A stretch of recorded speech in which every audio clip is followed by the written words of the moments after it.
Assalamualaikum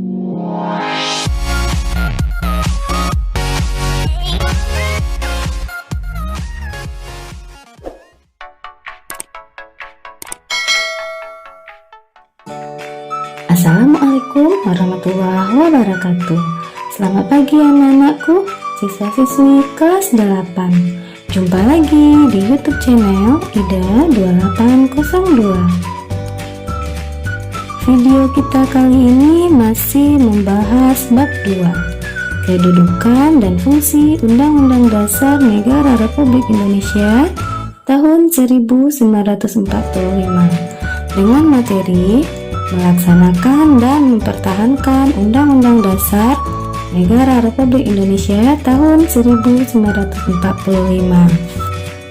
Namun sebelumnya, kita awali pembelajaran hari ini dengan membaca basmalah.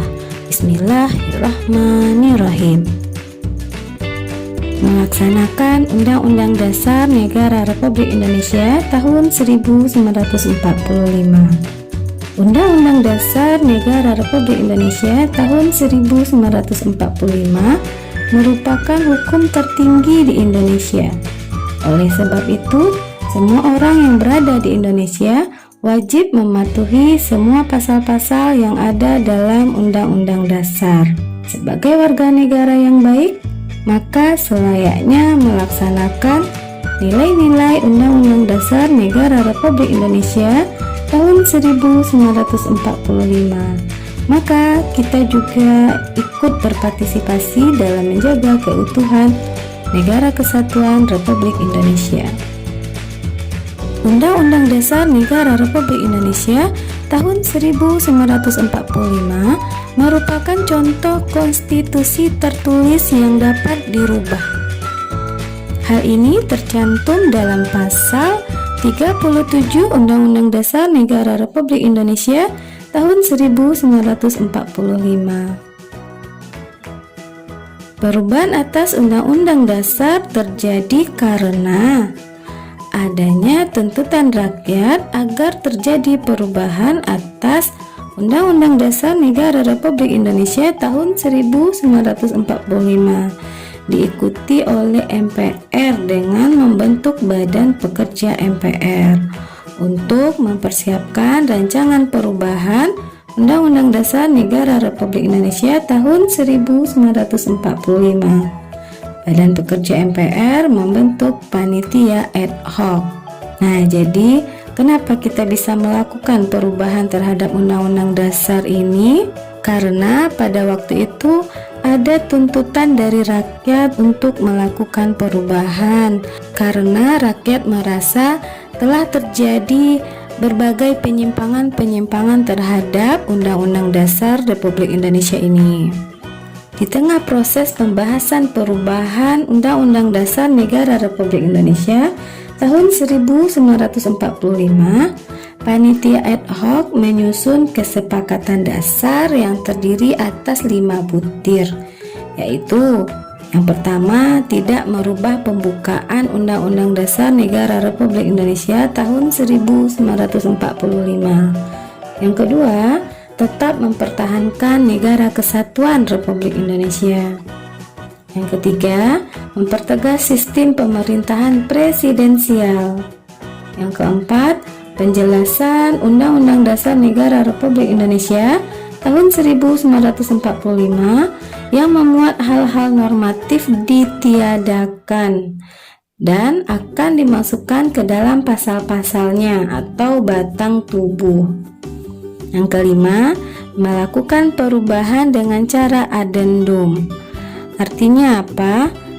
Perubahan yang dilakukan tetap mempertahankan naskah asli dari Undang-Undang Dasar Negara Republik Indonesia tahun 1945 ini. Upaya mewujudkan Undang-Undang Dasar Negara Republik Indonesia tahun 1945. Bentuk sikap positif terhadap konstitusi negara. Bersikap terbuka, mampu mengatasi masalah, menyadari adanya perbedaan, memiliki harapan realistis, menghargai hasil karya bangsa sendiri. mau menerima dan memberi umpan balik. Menerapkan perilaku sesuai dengan Undang-Undang Dasar Negara Republik Indonesia tahun 1945 dalam kehidupan sehari-hari. Nah, kita lihat terlebih dahulu pada lingkungan yang terkecil, yaitu pada lingkungan keluarga. Taat dan patuh kepada perintah orang tua.